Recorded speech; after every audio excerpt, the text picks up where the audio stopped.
que tienes que hacer es venirte acá. Acá como vamos a agarrar cualquier objeto, lo que tú quieras. En este caso va a ser esto. Te recomiendo hacer esto. Lo primero. Te recomiendo hacer esto primero. Te recomiendo hacer esto. Pues esto. Te recomiendo agarrar todo. Agarras el chip. Haces todo. Agarras este edit group. Pones next free. Ok. Agarras alfa.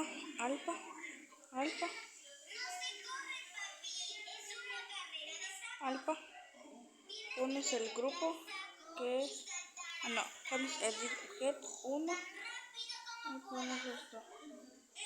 Entonces, esto se verá así.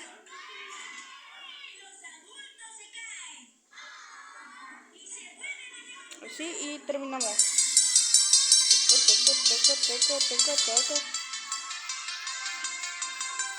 Así lo haces, Mati. No, Mati. Así lo haces, así.